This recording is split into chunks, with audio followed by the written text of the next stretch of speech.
Welcome back to the Model Railway Project 3.0 people, and this is the April update. Now I want to say before I show you this, I have been pushing myself to the max to get so much work done on this project. So let me show you what I've been doing.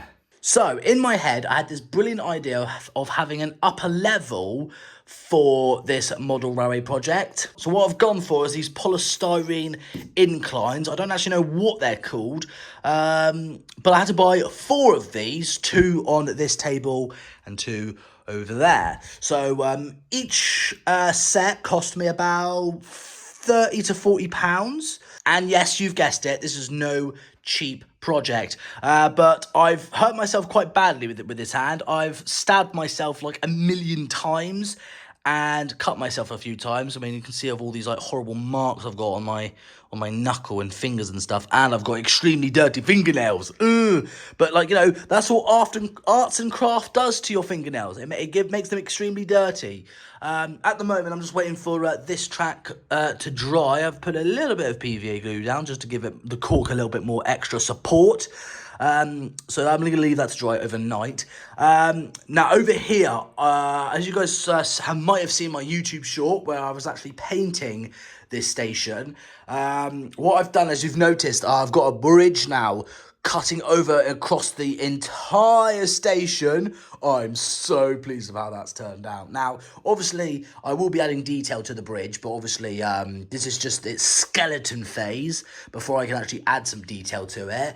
But it looks amazing. I'm so pleased of how that bridge has turned out. For someone who's had no crafting skills, and particularly I'm not very good at arts and craft, I think I did all right with this. I mean, there are 1 or 2 rough edges, but nothing that I'm like deeply concerned about or nothing to really complain about. And over here, I've bought myself a little station building and a little footbridge that it was red, but I decided to paint it in southern green, which looks very nice. So yeah, that's the station section, which again, I am really pleased with how the station's turned out. And in my YouTube short video, if you guys have seen it, you remember there was these horrible marks on the side of the brickwork. That's all fixed now. Oh, it does look good, doesn't it? It's a very smart looking station. Okay, I'm really pleased of how the station's turned out. I think it's been one of the biggest projects to make on this model railway. So that, yeah, the station was a big task, and then painting it was no picnic, but in the end, the results speak for itself. The station looks good, and I'm really pleased with how the bridge looks.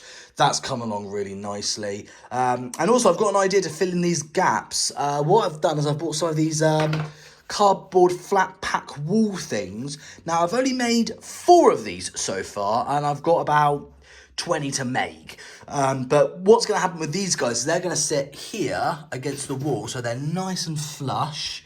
And you've got these little pillars that you can just put up. Oh, hold on. Oh, wait. Pop one there. Why are you not standing up, Mr. Pillar? I'll just pop it there, maybe. Maybe it's just sitting on a very wonky bit. But basically, that sits up against the wall bit that I'm planning to build. And it'll go all along there, and it'll go all along there. So you can kind of see where I'm going with this wall idea. Once it's all filled and you won't be able to see like the gaps and stuff, it will look so cool. And the way I've designed the points as well is amazing because annoyingly, I accidentally bought the wrong set of X-point stuff, because if you look, this is only a single slip. So if you look carefully, there's a point bit there, but not on there, and it only goes in one direction. So so these are no good.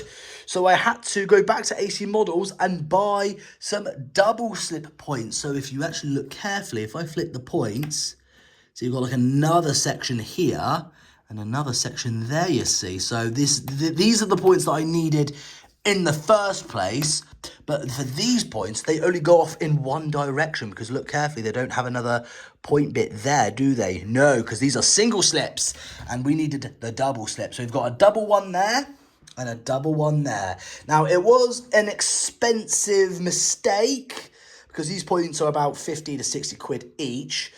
So have wasted quite a lot of money, but like, you know, it's not a massive mistake, but like, you know, it's good that we spotted it now rather than like, you know, spotting it when the whole model railway's finished. So it's good that we spotted it now. It just cost me a little bit, but that's no big deal. At least we've solved it now, and that look, and no, it looks good. I mean, from this angle, I mean, look at that. Ooh, it does look like a real railway, doesn't it? Just obviously without the scenery and the ballast and stuff, but that's for later on.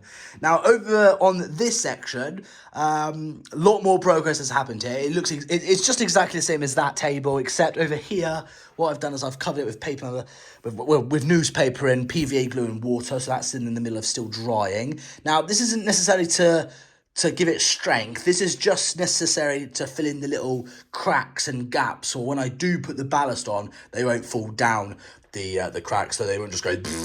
So that's what the newspaper mache is for. I mean, if you look carefully, it is still a bit wet, so we're still waiting for it to dry. But over here, it's completely dry, just on the hill bits.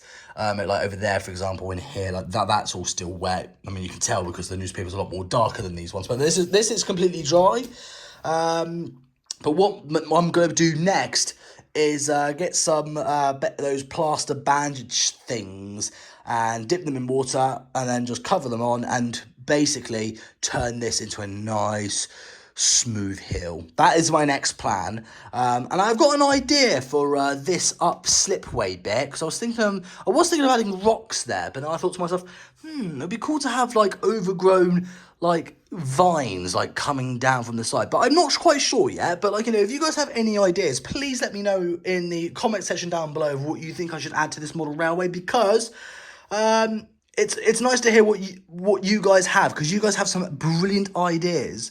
But I just want to say, like, you know, a big, massive support to you guys, because all the people that donate on my live streams, like, you know, sending super chats and stuff, all the money you guys donate goes straight onto this project. So I wouldn't have never been able to make this if it wasn't for you guys. So again, big thank you on supporting the LaZeR Model Railway Project 3.0. Still lots to do. I mean, only one track goes round in a complete loop right now. So this is the line here that goes around in a complete loop. This one still working on. Unfortunately, I have run out of fresh cork, because can't use any of this stuff. This stuff is used, and like, you know, I'd rather use nice smooth fresh cork rather than, you know, scraps, because then it just wouldn't feel right. But yeah, so I need more cork. I think I might need some more flexible track, because the track I have over here are just scraps as well. Like, you know, these aren't really reusable. So I was thinking of using these guys for like sidings and stuff in yards, not for the main line. So I'm going to need some new track as well. But that's going to be for a later date or something. I think the most important thing is to fill all this up with plaster and with the plaster bandages and stuff. And once that's done, it'll be ready for painting. Ooh, yes! I cannot wait to see what this thing looks like when it's fully painted. Now, I was going to use like normal normal paint for like art, like what you use for arts and crafts and stuff. But instead, I was thinking, why not just get some brown spray paint and just go psh all over the place? Because obviously I want to paint the sleepers and the side of the rails as well brown, so it gives it that sort of like rust-like kind of colour. And also I need to paint the hills brown as well. So I thought, just to make it easier and saves time, money and hassle, I'll just spray paint the whole thing brown and just go psh all over the place. So that'll save me a lot of painting. And also, spray painting it will give it a nice even finish as well. If I was using like a paintbrush or something, there'll be some layers that are thicker than others and stuff, and it just wouldn't look right with brush marks. So I think in spray painting it would give it a nicer finish, I think. That's just my opinion. I mean, if you guys like that idea, please let me know. You'll think, Oliver, that's a terrible idea, don't do that. Please let me know as well. But I think spray painting it will be a better outcome. Although that's just my opinion. But anyway, I am going to end this video for tonight. I hope you guys did enjoy it, and I hope you guys love the progress I'm making. I've done a lot of work on this. It's starting to take shape, isn't it, this model railway? And it is massive. I'm just so pleased with how this has turned out, how it's turning out so far. Still got lots more work to do, but I think we're winning here, people. I think we are winning. And I absolutely love that bridge. I am so pleased with how that bridge turned out. At first, I was a bit worried, but now I have no regrets with that bridge whatsoever. It just looks so good. But take care, everyone. Have a wonderful day, and I'll see you all in the next update, which will probably be in a month's time. So see you guys in a month. Bye.